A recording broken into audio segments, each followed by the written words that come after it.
사실 너무나 무겁습니다. 이러한 때 우리는 과연 부활의 의미가 무엇인지 더욱 깊이 생각하게 되는 것 같습니다. 오늘 본문은 우리가 함께 읽은 사도행전의 본문은 사도 베드로의 설교를 담고 있습니다. 베드로는 오늘 본문에서 예수님의 고난과 부활에 대해 매우 분명하게 증거하고 있습니다. 베드로는 오늘 본문을 통해서 예수님은 이 땅에 오셔서 화평의 복음을 갈릴리에서부터 온 유대에 두루 다니시며 전파하셨고 선한 일을 행하셨으며 마귀에게 눌린 모든 사람을 고치셨다고 증거하고 있습니다. 하지만 또한 우리가 잘 알고 있듯이 예수님은 십자가에 달려 죽으셨습니다. 예수님의 십자가의 죽으심에 관해 마가복음은 마가복음 8장 31절을 통해 인자가 많은 고난을 받고 장로들과 대제사장들과 서기관들에게 버림받아 죽음을 당하고 사흘 만에 살아나야 할 것이라고 예수님께서 스스로 말씀하셨음을 증거해 주고 있습니다. 하지만 이 말씀이 우리 성경에는 마치 일어날 일에 대한 예측처럼 보이지만 원어 성경에는 반드시 그렇게 해야만 한다는 의미의 동사 대의를 사용하고 있음을 보게 됩니다. 그러므로 그 말씀은 이렇게 번역해야 합니다. 인자가 반드시 많은 고난을 받아야만 하고 반드시 장로들과 대제사장들과 율법학자들에게 배척을 받아야 하며 반드시 죽임을 당하여만 하고 반드시 사흘 뒤에 살아나야 한다는 것입니다. 이렇게 번역해야 하는 것이 옳습니다. 이것은 곧 예수님의 죽음을 반드시 그렇게 해야 하는 당위로 설명하므로 하나님께서 구원 역사를 이루기 위해 예수님이 죽으실 수밖에 없다는 것을 증거하는 것으로 예수님의 죽으심과 부활이 곧 하나님이 인간을 구원하기 위한 계획이었음에 중심을 두고 있다 할 수 있습니다. 즉 예수님의 죽음이 곧 하나님의 계획이었음을 말씀하는 것이라 할 수 있습니다.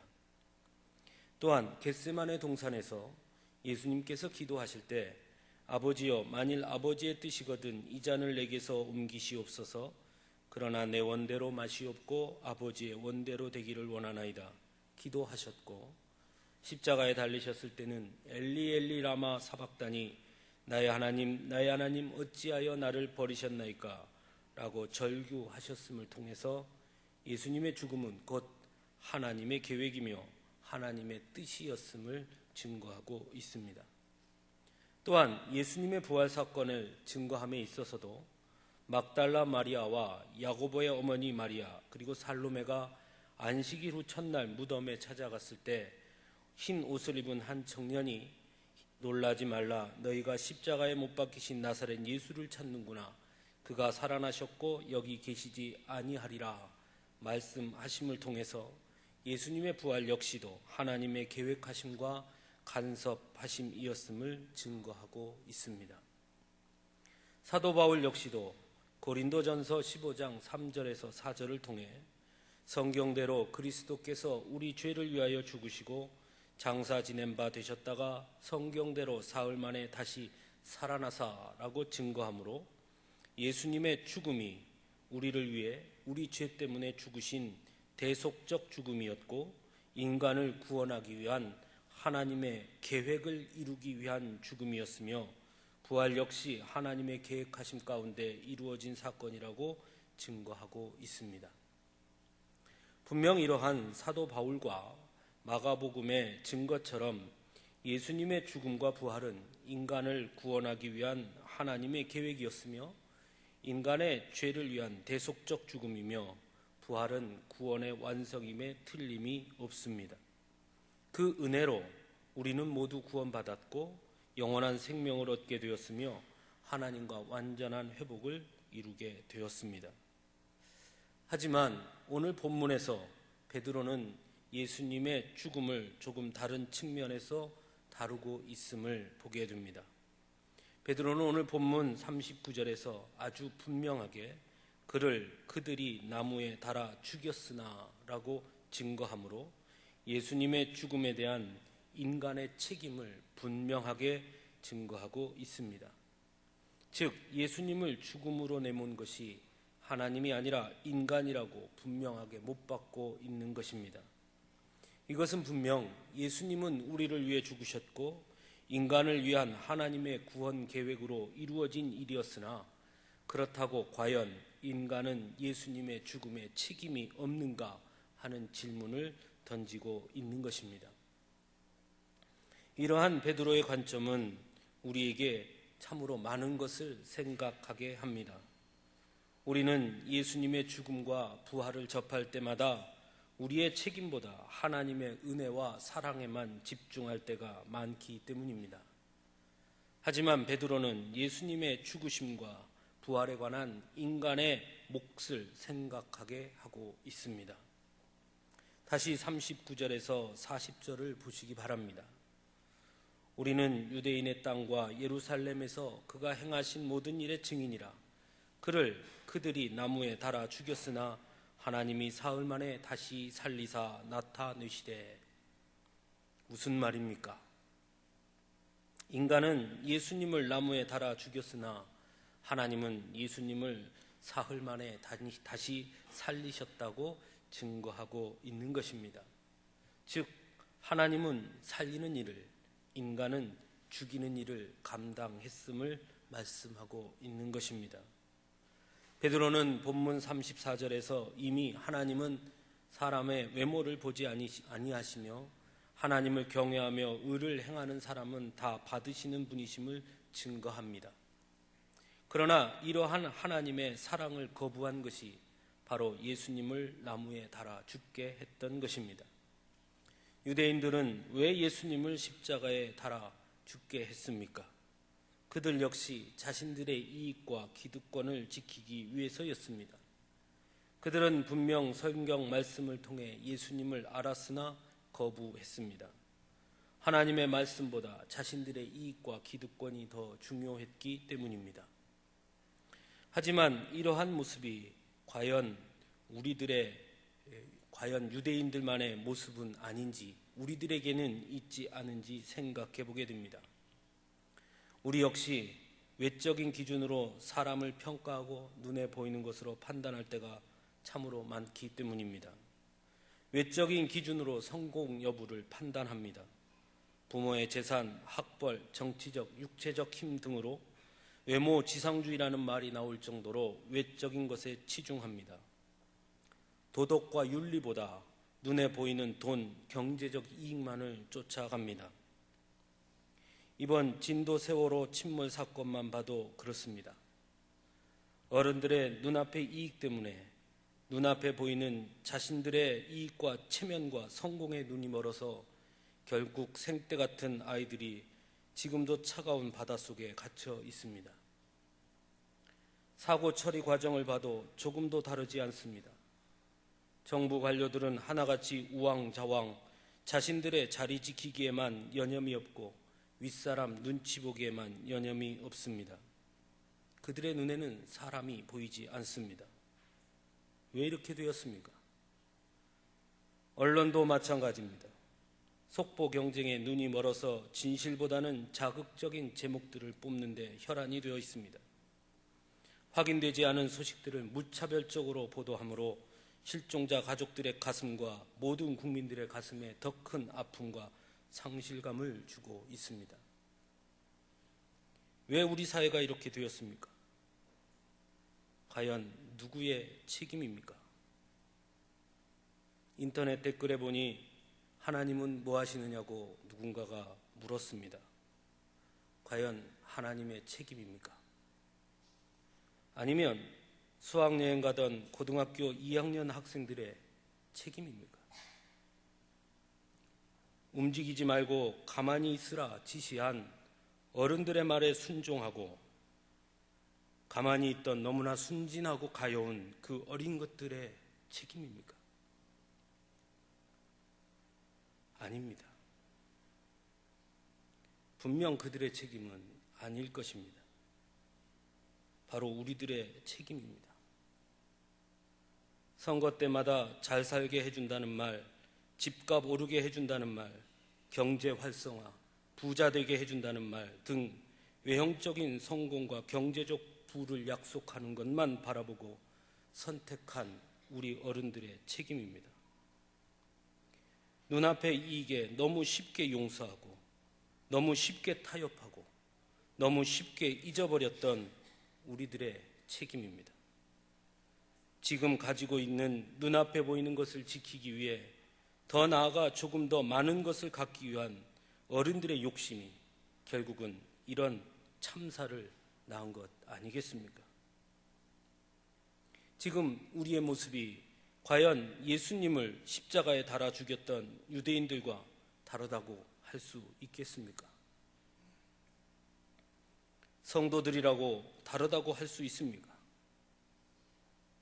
우리는 과연 하나님의 눈으로 외모를 보지 아니하시는 그 하나님의 눈으로 이 세상을 바라보고 있다고 자부할 수 있습니까?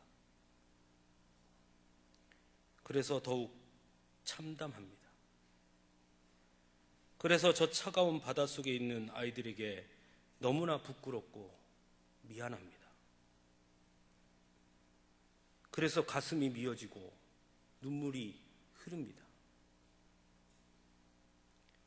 이 부끄러움을 과연 어떻게 해야 하는 것입니까? 이 암담함과 이 참담함을 어떻게 해야 합니까? 아무리 기도하고 또 기도하고 또 기도하고 또 기도해도 여러분 어떻게 해야 하는 것입니까? 정말 우리는 어쩔 수 없는 것입니까?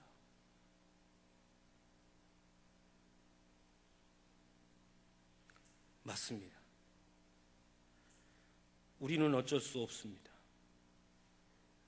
이 땅에 오신 예수님도 거부한 인간에게 무슨 소망이 있을 수 있겠습니까? 이런 참사가 한두 번입니까? 불과 2달 전에는 대학생들이 신입생 환영에 가서 생떼 같은 젊은이들이 깔려 죽었습니다. 그때도 우리는 안전 떠들었습니다. 무엇이 달라졌습니까? 바다에서 일어난 사건이 이번이 처음입니까? 천안함 사건도 있었습니다. 서해 페리오 사건도 있었습니다. 그때마다 우리는 무엇을 했습니까? 안전 이야기하지 않았습니까?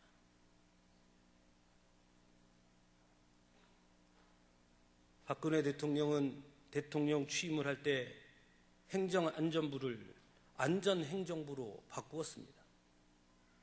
일갈이 모든 국민들이 안전하게 살 수 있는 나라를 만들겠다고 했습니다. 무엇이 안전한 것입니까? 어떻게 해야 합니까? 우리의 생떼 같은 자식들이 우리에게 어른들의 말을 들어야 합니까? 아니면 어른들이 무엇라 해도 우리의 판단대로 행동해야 하는 겁니까? 라고 물으면 무엇라 대답하시겠습니까? 수학여행을 가는 학생들에게 선생님 말씀 잘 들어라 그렇게 말할 수 있겠습니까?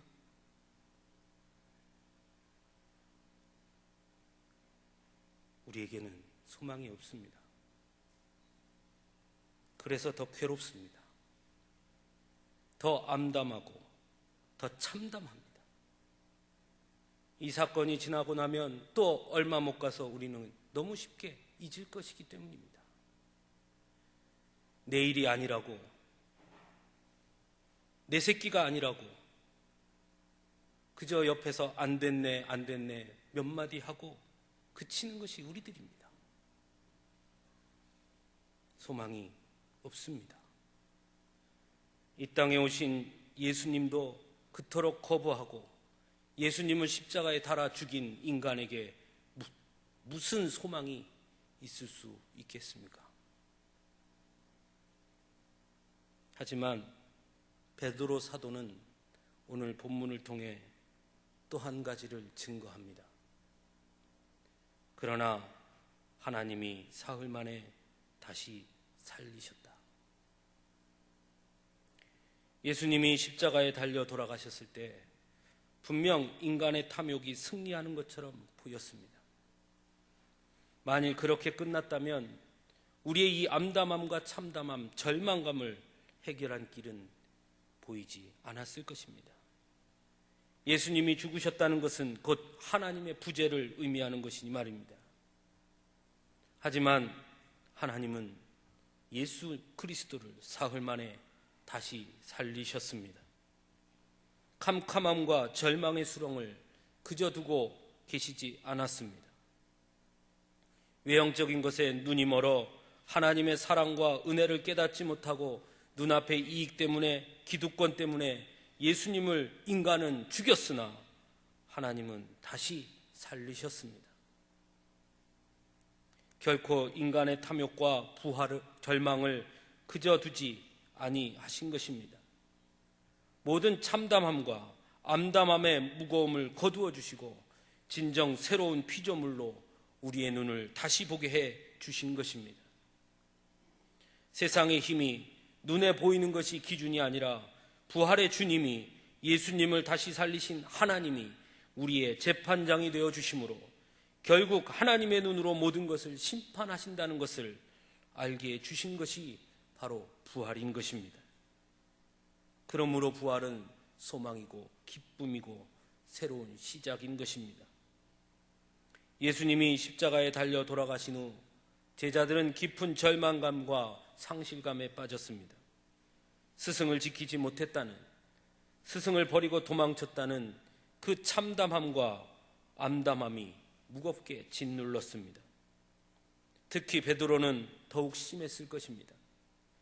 그렇게 자신 있게 다짐했건만 결국은 예수님의 말씀처럼 3번이나 부인했으니 더욱더 심했을 것입니다. 그래서 그는 통곡합니다. 죄책감에 통곡하지 않을 수 없었을 것입니다. 그런 베드로와 제자들에게 예수님의 부활은 새로운 시작이었습니다. 절망을 벗어던지게 했고 죄책감을 벗어던지게 했으며 새로운 소망을 갖게 했기 때문입니다. 부활의 주님을 만난 후 제자들의 삶은 사명감과 열정으로 타올랐습니다. 절망과 어둠을 물리치고 새로운 삶을 살게 했습니다. 더 이상 지금까지의 삶이 아니었습니다. 현실의 삶에 안주하지도 않았습니다. 전혀 다른 자들이 되었습니다. 보는 눈이 달라졌고 그래서 세상에 소망을 전했고 생명을 전파함으로 세상을 바꾸는 자들이 되었습니다. 오히려 소망과 기대로 가득한 삶을 살았습니다. 무엇이 그들을 그렇게 바꾸었습니까? 예수님의 부활의 주님과의 만남이 그들을 그렇게 바꾸었던 것입니다. 그래서 베드로 사도는 43절에서 그에 대하여 모든 선지자도 증언하되 그를 믿는 사람들이 다 그의 이름을 힘입어 죄사함을 받는다 하였느니라 증거합니다. 사랑하는 성도 여러분, 오늘 이 부활의 아침에 우리도 제자들에게 찾아오셨던 부활의 주님을 만날 수 있기를 간절히 바랍니다. 그래서 우리의 눈이 달라짐으로 이 어두운 세상 속에 소망을 전하며 생명을 전파함으로 세상을 바꿀 수 있기를 간절히 바랍니다. 너무나 무겁고 참담한 우리의 현실이지만 그럼에도 하나님은 예수님을 다시 살리셨습니다. 예수님의 부활은 우리의 현실을 그래서 다시 보게 합니다. 지금껏 살았던 우리의 삶을, 우리의 기준을 다시 보게 해 주시는 것입니다. 예수님이 부활하심으로 우리는 이제 그의 이름을 힘입고 살며 그 이름의 힘으로 죄사함을 받으며 이전과는 다른 새로운 소망을 갖게 하는 것입니다. 그래서 부활은 소망이고 기대며 기쁨인 것입니다. 주님의 부활은 교리가 아닙니다. 그것은 고백입니다. 그리고 고백은 삶의 증거로 나타나야 합니다. 입술로만 하는 것은 고백이 아닙니다. 립서비스에 지나지 않습니다. 립서비스는 사람을, 세상을 움직이지 못합니다. 고백은 행동으로 나타나야 하는 것입니다. 그러므로 이제 진정으로 부활의 주님을 고백할 수 있기를 바랍니다. 우리의 삶의 기준을 부활의 주님에게 맞추어 내야 합니다. 외모로 보지 아니하시는 하나님의 눈으로 세상을 바라봐야 합니다. 이제 우리만이라도 하나님의 눈으로 바라볼 수 있어야 하는 것입니다. 눈앞의 이 카페에 약해지지도 타협하지도 마시길 바랍니다. 나만 살면 된다는 이기주의를, 경제 논리로 우리를 현혹하는 자들을 용서하지도 말아야 합니다. 어쩔 수 없다고 쉽게 포기하지도 말아야 합니다. 절망과 낙심에 지지도 말아야 합니다. 비록 그들이 지금 잠깐은 승리할지 모르더라도 분명 부활의 주님이 심판자이심을 믿고 낙심하지 말아야 합니다. 예수님의 부활이 우리의 고백이 될 때 부활의 주님을 바라보며 우리에게 주어진 앞길을 우리가 헤쳐나갈 때 우리는 진도의 세월호 침몰 사건 같은 참담함을 다시는 겪지 않을 것입니다. 더 이상 생때 같은 우리의 자녀들이, 이 땅에 꿈을 품고 자라야 할 젊은이들이 이런 말도 안 되는 허망한 죽음의 자리로 매몰아서는 안 되는 것입니다. 우리가 부활의 주님을 만나야 합니다. 그래야 세상이 바뀝니다. 그래야 이 나라가 변합니다. 입으로만 주여 주여 부르짖을 것이 아니라 내 앞에 놓여 있는 것들부터 해야 합니다. 사랑하는 성도 여러분, 기도하십시오. 진도에 눈물 흘리고 있는 그들은 바로 우리들입니다. 진도 앞바다에 갇혀있는 그 자식들은 바로 우리의 자식들입니다.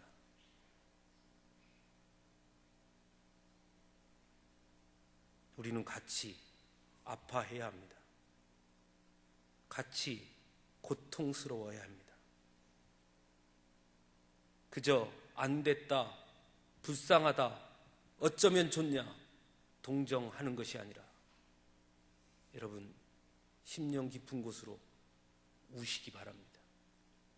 그들은 바로 우리 때문에 그렇게 되었습니다. 우리가 그들을 그렇게 만들었습니다. 예수님을 십자가에 못 박았던 것처럼 눈앞의 이익과 기득권 때문에 예수님을 죽음의 자리로 몰았던 것처럼 우리가 부활의 주님을 바라보지 아니하고 세상의 이익과 세상 경제 논리에 눈이 멀어서 눈을 감았으므로 그들을 그 자리에 몬 것입니다. 그러므로 이 부활의 아침에 우리는 무거운 마음으로 다시 부활의 주님 앞에 엎드려야 하는 것입니다. 그분을 만남으로 그 부활의 주님이 주시는 소망만이 이 사회를, 우리의 마음을, 우리의 이 암담함을, 이 어두움을 걷어낼 수 있을 것이기 때문입니다. 기도하겠습니다.